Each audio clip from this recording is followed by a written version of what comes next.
Bienvenue à cette exploration pour cétacé.info, le site pour découvrir, s'informer et échanger sur les baleines, dauphins, cachalots, orques et marsouins. Aujourd'hui, on va aborder une question qui, je trouve, est vraiment fascinante.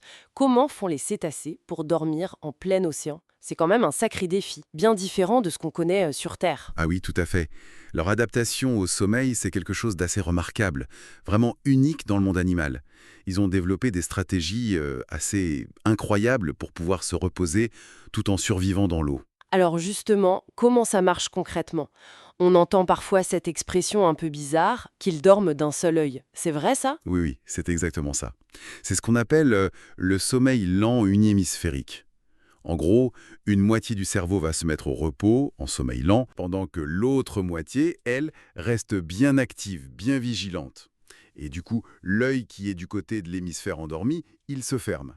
Ah, Mais l'autre œil, celui qui est contrôlé par la partie éveillée du cerveau, il reste ouvert. Et ça leur permet de surveiller ce qui se passe. et ça tourne à tour. Enfin, je veux dire, les deux côtés dorment à tour de rôle. Exactement. Les hémisphères alternent ces phases de repos. Ça peut durer, disons, environ 1 heure de chaque côté, plus ou moins. D'accord, une moitié veille tandis que l'autre récupère. Mais pourquoi ce besoin de rester toujours un peu éveillé? Eh bien, la raison principale, la plus importante, c'est la respiration. La respiration. Oui, parce que chez nous, les mammifères terrestres, respirer, c'est un réflexe, on n'y pense pas.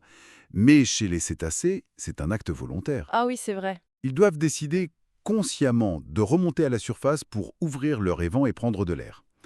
Donc si tout le cerveau dormait profondément, comme nous, Ils se noieraient en fait. voilà, potentiellement.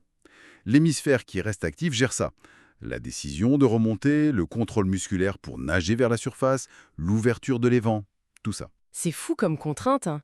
Respirer qui demande une décision. Et alors, pendant qu'ils dorment comme ça à moitié, ils font quoi? Ils flottent juste? Alors ça dépend un peu. Beaucoup pratiquent ce qu'on appelle le biotage. Le biotage. Oui, comme un billot de bois. Ils flottent comme ça, immobiles, juste sous la surface. On voit juste les vents qui dépassent de temps en temps pour respirer, ou un petit mouvement de queue très lent. D'accord, comme une bûche, quoi. C'est un peu l'idée, oui. Mais c'est pas la seule façon, j'imagine. Non, non. Il y a d'autres espèces, ou même les mêmes dans d'autres situations, qui continuent de nager tout doucement pendant qu'elles dorment. En dormant. Mhm. Mais pourquoi? Ça peut avoir plusieurs avantages. Déjà, ça aide à garder une certaine stabilité si la mer est un peu agitée. Et puis, c'est important aussi pour leur température. Le petit mouvement musculaire, ça produit un peu de chaleur, et dans l'eau froide, c'est pas négligeable. Nager en dormant, c'est déjà assez incroyable. Mais j'ai lu aussi un truc encore plus étonnant sur les cachalots, non? Ah oui, les cachalots, c'est vraiment un cas à part.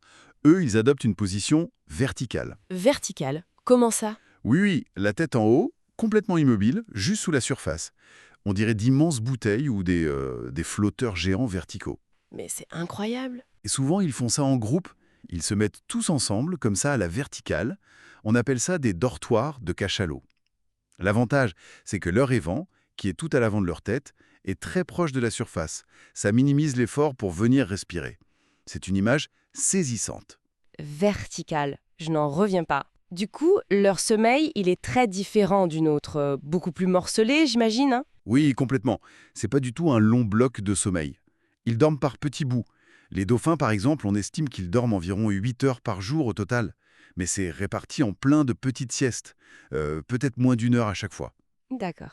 Et les cachalots, avec leur sommeil vertical super court, ils pourraient bien être les mammifères qui dorment le moins. On parle de seulement 7% de leur temps passé à se reposer.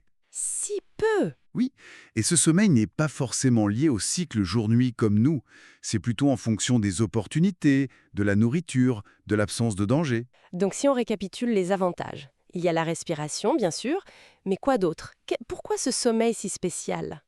Il y a plusieurs choses. Le fait de rester vigilant d'un côté, ça permet de surveiller les prédateurs, les requins par exemple. Ça aide aussi à rester en contact avec le groupe. Certains dauphins nagent même en formation pendant leur repos. Ah oui, pour pas se perdre. Exactement. On a parlé de la thermorégulation aussi, grâce aux légers mouvements. Et puis, ça leur évite de trop dériver avec les courants ou les vagues. Ils gardent une certaine position. Logique. Et une question qui me taraude. Le sommeil paradoxal, celui où nous on rêve beaucoup. Est-ce qu'ils en ont? Ah, ça c'est une excellente question. Et la réponse est, on ne sait pas vraiment avec certitude. Ah bon? À ce jour, on n'a jamais réussi à observer de manière claire et nette du sommeil paradoxal chez les cétacés. Ils semblent n'avoir que du sommeil lent, sous différentes formes. Donc est-ce qu'ils rêvent? Comment? C'est encore un mystère. Fascinant. Pas de rêve confirmé. Et pour finir, il y a une situation encore plus extrême chez les nouveau-nés de certaines espèces, c'est ça? Oui, alors là, c'est l'adaptation poussée vraiment à son maximum. Chez les épaulards, par exemple, les scientifiques ont observé que les bébés Eh? et leur mère Oui? ne dorment quasiment pas, voire pas du tout, pendant tout le premier mois après la naissance. 1 mois sans dormir. Mais comment c'est possible? Le petit n'a pas encore assez de graisse pour flotter correctement, ni pour bien réguler sa température. Donc la mère doit nager, nager, nager sans arrêt pour le soutenir, le pousser vers la surface, le maintenir en mouvement. La survie immédiate du petit passe avant tout, même avant le sommeil. C'est difficile à imaginer pour nous. Phew, incroyable. Donc pour résumer cette plongée dans leur sommeil, on a ce cerveau qui travaille à moitié, cette respiration qui est un acte volontaire, et puis ces positions de sommeil incroyables, du flottage à la nage lente jusqu'à la verticale immobile. Ce sont vraiment des adaptations extraordinaires, la vie dans l'eau. Tout à fait. C'est une illustration magnifique de comment l'évolution façonne des solutions pour répondre à des contraintes uniques. Ils ont trouvé cet équilibre vraiment subtil entre le besoin de se reposer et la nécessité de rester fonctionnel, vigilant en permanence dans leur milieu aquatique. Eh bien, voilà qui clôt notre discussion passionnante d'aujourd'hui. Merci beaucoup de nous avoir suivis. Vous retrouverez plus d'actualités et d'informations sur cetacé.info. Et puis, n'hésitez pas à vous abonner pour ne pas manquer nos prochaines explorations. Et je vous laisse avec une petite question.